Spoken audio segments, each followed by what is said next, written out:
Well, good morning, gang. We want to ask you to fill out a connection card for us. You can do that online on our website. Even for those of you who are watching online, go to our website, click on the tab that says connection card, fill that out, let us know that you're here. It kind of helps us, keeps tabs a little bit, so that's useful for us in the office.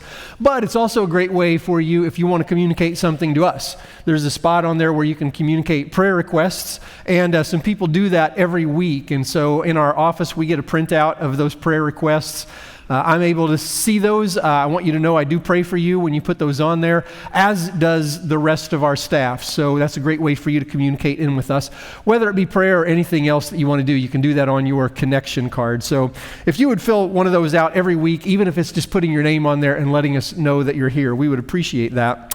I also want to take a moment to say thanks to those of you who have filled out the sheet to serve in some capacity here in the last few weeks.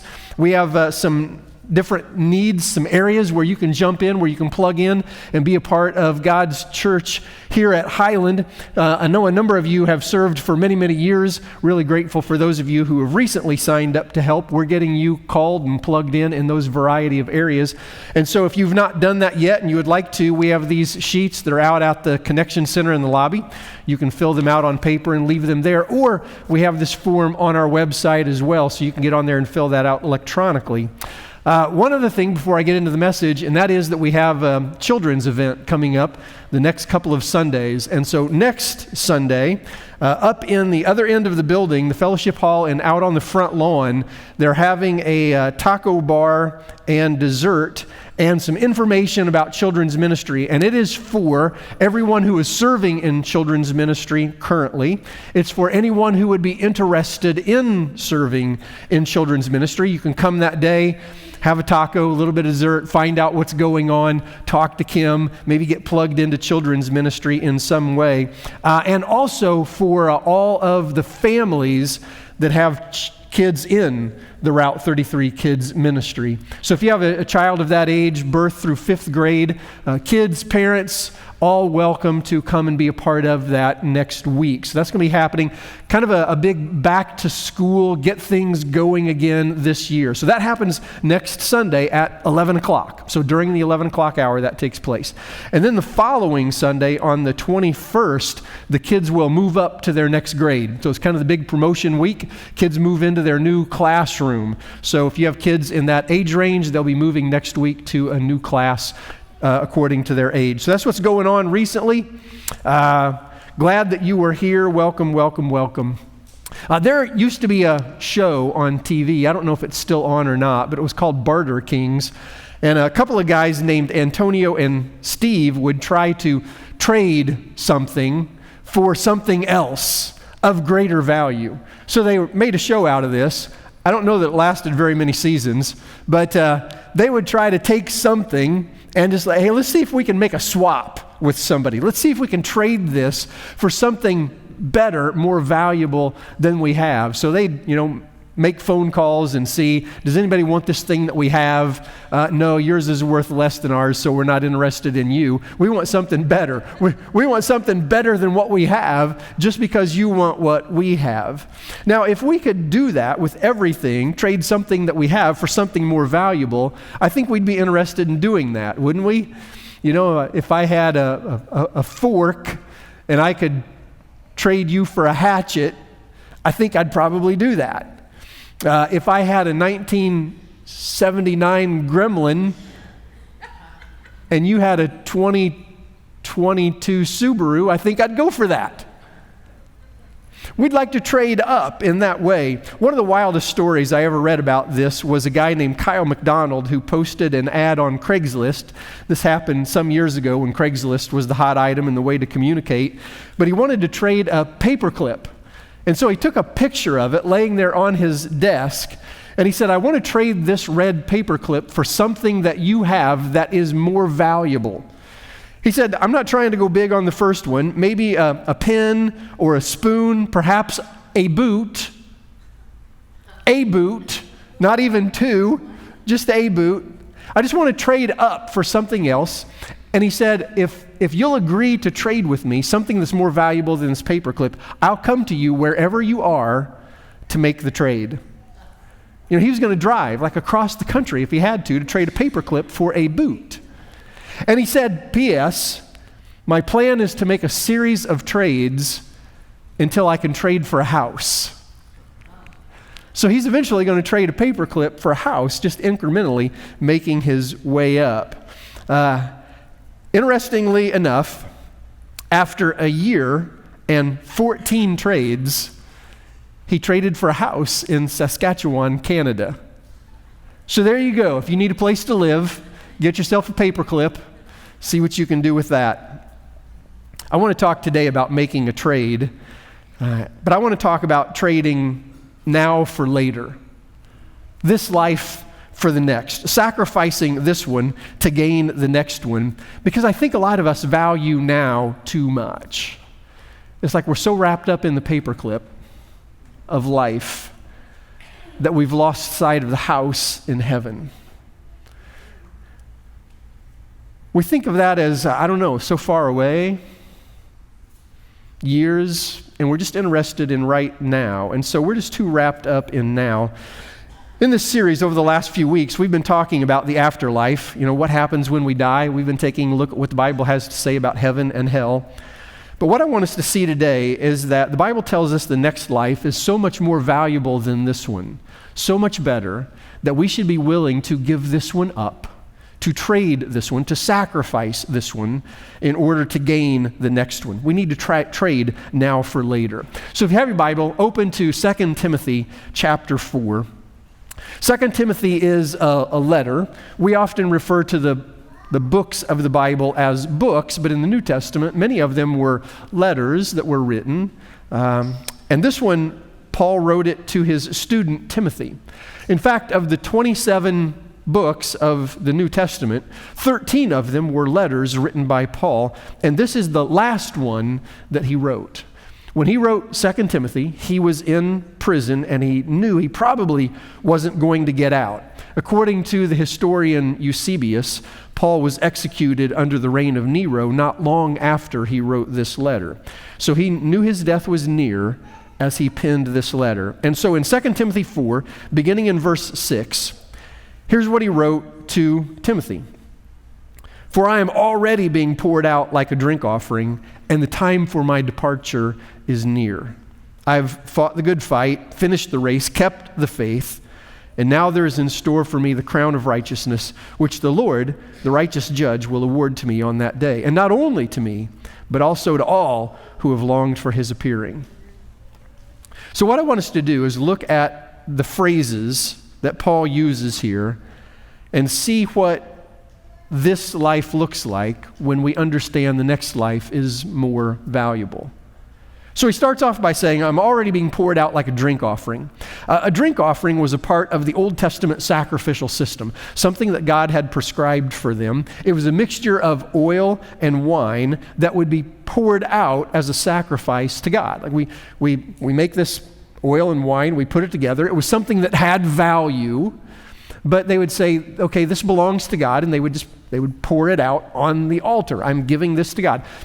Similar to taking an animal, we're more familiar with that, a lamb, a sheep, a goat, a bull, whatever it was, a dove, and they would take this animal that had value. I'm offering this to God. Well, this wine and oil mixture had value in the same way, and they would pour it out on the altar to God. But it was a common low-cost offering. It would be an offering for somebody who was poor. They didn't have much. And Paul was saying, that's what I'm like. I am common, I'm low cost, I'm not that impressive, but what I have, what I am, I pour that out to God.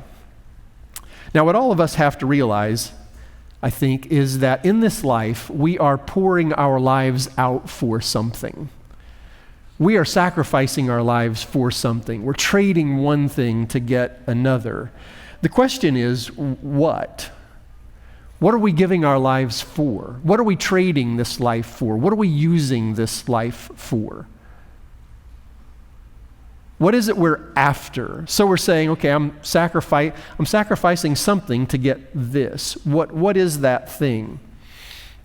I've done a number of funerals over the years now, and I would say 80% of the time, the funeral that I'm doing is for somebody that I don't know. Usually it's somebody who's not connected to the church. I haven't met them.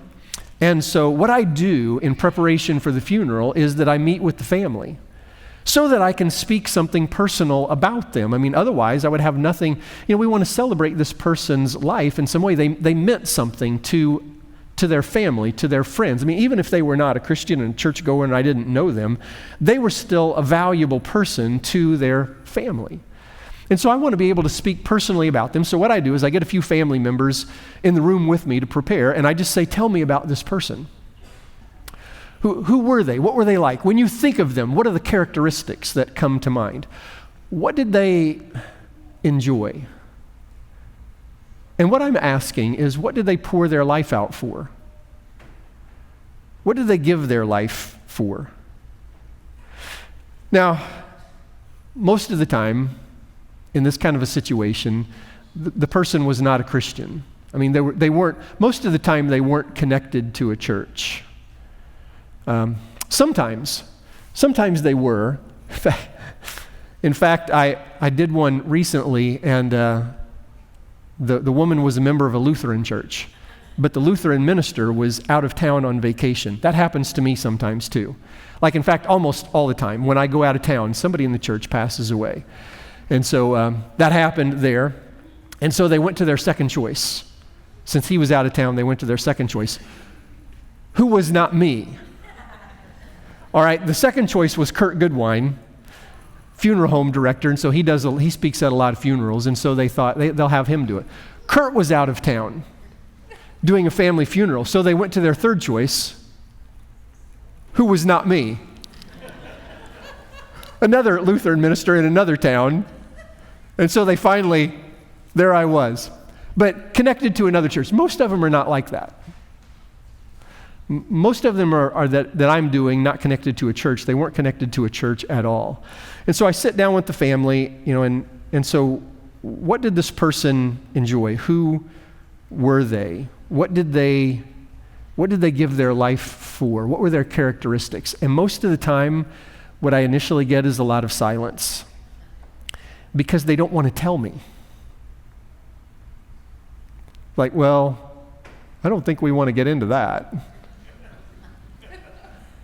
So I continue to probe and push for a while, and finally they come up with some things that they're not embarrassed to say that they gave their life for.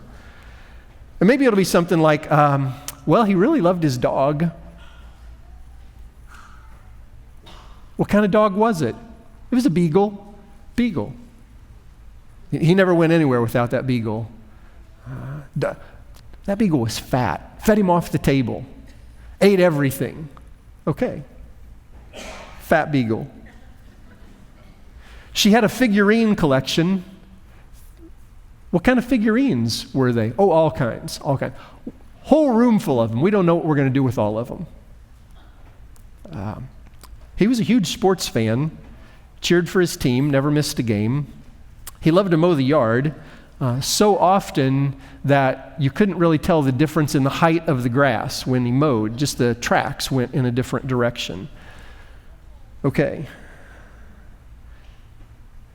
And so there's been a whole life lived, and we're talking about figurines and mowing the yard.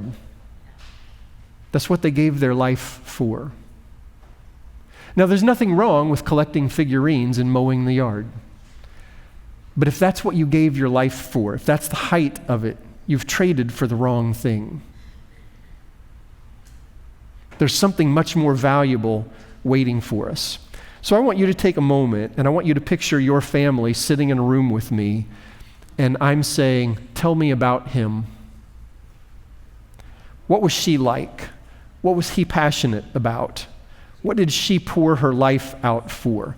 What are the people who know you best going to say in that moment?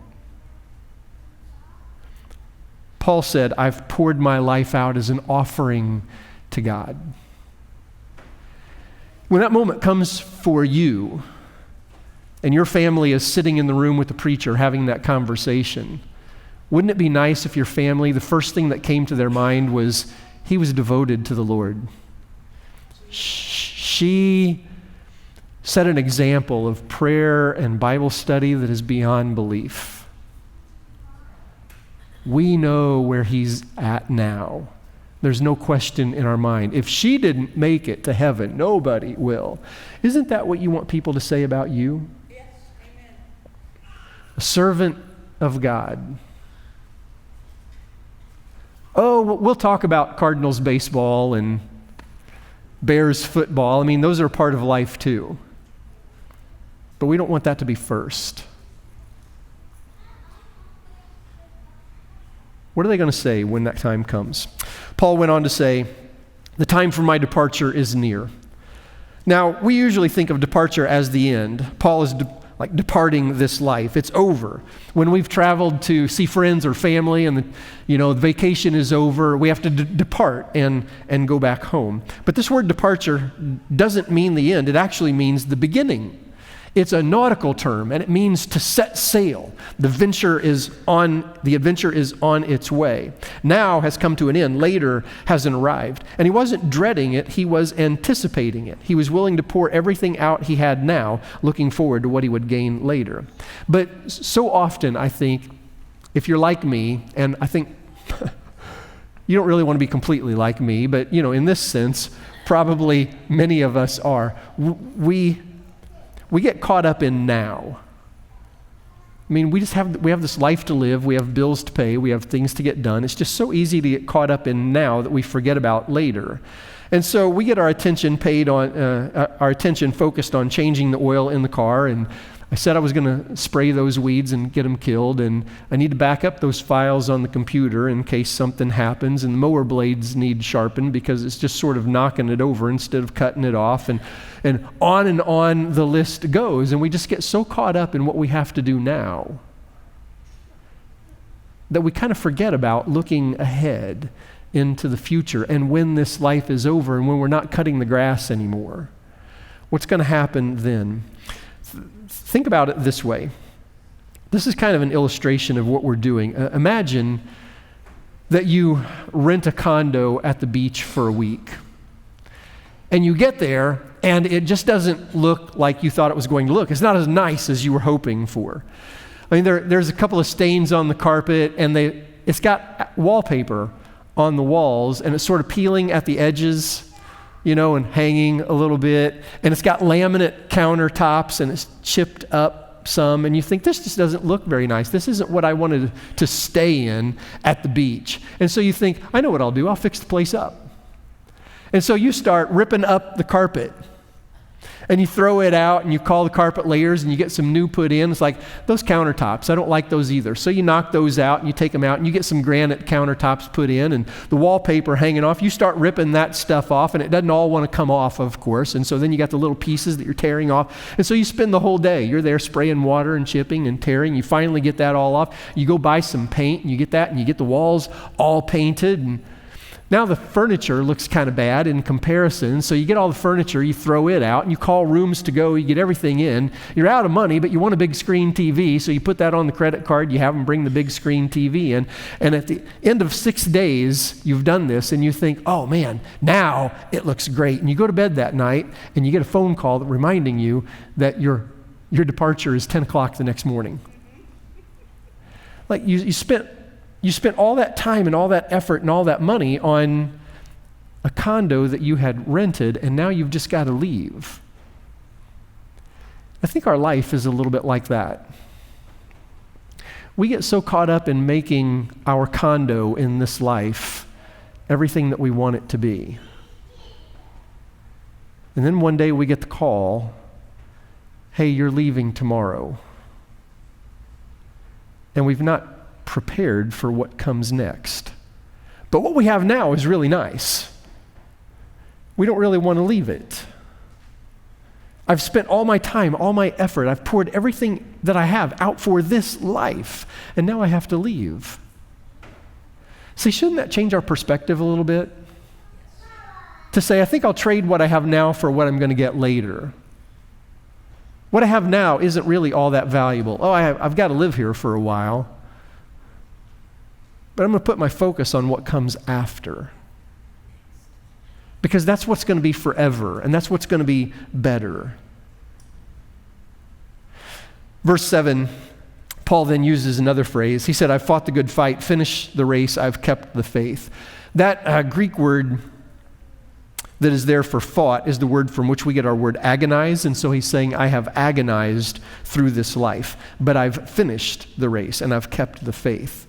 Now, Paul was the guy who said, rejoice always. Even though he agonized through life, he's going to rejoice always. In 2 Corinthians 11, he told about some of the struggles that he had been through. I've been in prison, beaten, shipwrecked, adrift in the open sea, gone without food and water, all for the cause of preaching.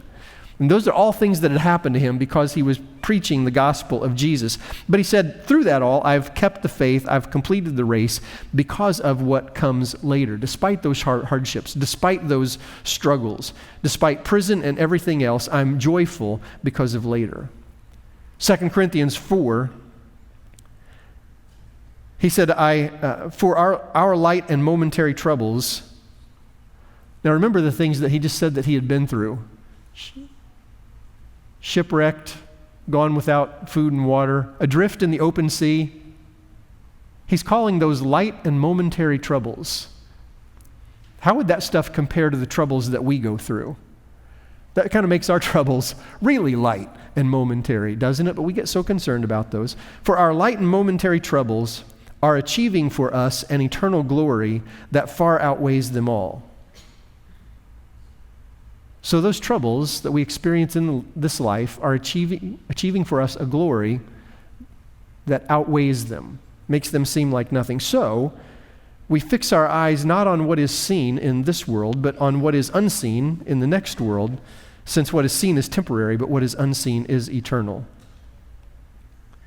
Peter Kreeft said, in light of heaven, to fear the worst earthly loss would be like a millionaire fearing the loss of a penny.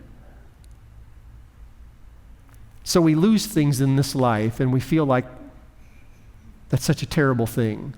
But when we recognize what we have coming, then we recognize how small our loss on this earth is. If we really believe in heaven, then freaking out over the struggles of this life is like a millionaire freaking out over the loss of a penny. So here's how we can capture this thought. Imagine that two guys have been hired to do the same job. But it's kind of a miserable and non-rewarding job. They sign up to be one of those guys that stands out on the street holding a sign advertising a business. You know, maybe it's an insurance business or tax preparation. They've got the sign and you see them out there holding, and some of them, they try to do the best they can. Have you seen some of them? They'll like twirl their sign around, get your attention. And then other people, they just sort of stand there. They hang it around their neck. Imagine that two guys have been hired to do this for the same company, but they agree that they're going to do this for an entire year, and then they'll be paid in one lump sum at the end of the year. One guy agrees to do this for $18,000. The other guy agrees to do it for $18 million. 6 months into this job, do you think you could tell the difference between these two guys? I think you could. They've got to be out there 5 days a week, no matter the weather. Rain, snow, shine, 5 below or 115. They've got to be out there every day, 5 days a week. 6 months into it, I think the guy that's agreed to do this job for $18,000 is going to be the guy standing there with it hanging around his neck, just going like this. He's going to hate that job. There's no reward for it. There's nothing to look forward to at the end. $18,000, like how am I even going to live on that? The guy with $18 million, he's out there breakdancing in the snow. He's got his sign, he's flipping it around, it's 110 degrees, he's got a little spray bottle, he's spraying it on himself, smiling, waving at everybody going by, because he knows the reward at the end is so good. And so even though the circumstances are the same, they view the circumstances very differently because of what they see coming at the end. That's what it is for us in this life and heaven. People can go through the same experiences in this life, and one of them is miserable, and the other is going, I see what's coming. I know there's something better waiting for me, and I'm trading this for that. And so I would just ask you today, where are you? Our view of heaven should change how we see now. For our light and momentary troubles are achieving for us a glory that far outweighs them all. But don't we also get so focused on what's happening to us in the moment? The trouble that we experience, the really light and momentary troubles. I don't mean even what Paul was talking about, being adrift in the open sea. That's kind of a big trouble, I would think. I'm talking about the stuff that we experience. The water heater goes out and we're taking a cold shower in February. That's a light and momentary trouble. We're late for an appointment and we get caught by the train at the railroad tracks. That's a light and momentary trouble. But even some more serious stuff that we face in this life. We go to the doctor and he says, I'm sorry to tell you this, but it's cancer. A relative is in a car accident and they're killed.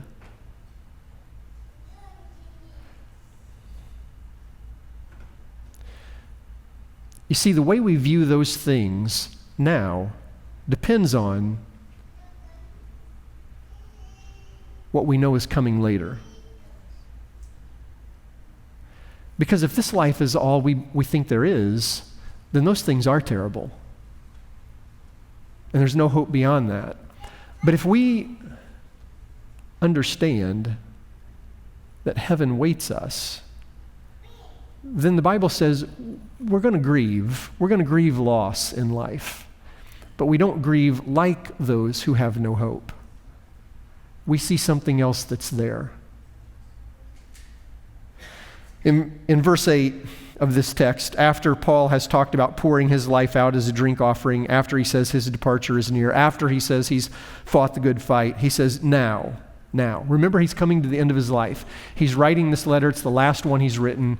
Eusebius, the historian, tells us that he died not long after he wrote this letter. Now there is in store for me the crown of righteousness.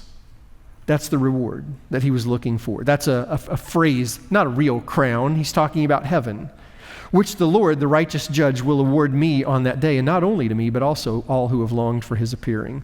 So as Christians, we have this promise. There is a reward at the end. All of us are going to face difficulties in life, but if we really believe this promise, it's going to change how we hold our sign. So I'm going to close with a prayer. But as I pray, I want you to ask yourself, do I really believe this? Do I really believe there's something beyond this life? Do I really believe there is a heaven and a hell? And if I do, am I really trading now for later? Let's pray. Father, sometimes we need to be reminded that this life is not all there is. There is another that follows. And how the next life goes for us is determined by how we live this one. I think we're all guilty at times of getting caught up in here and now and the struggles that we experience, the things that have to be done day to day. But I pray that you would prod us to focus not on now, but on later. In Jesus' name, amen. Man, would you guys stand with us?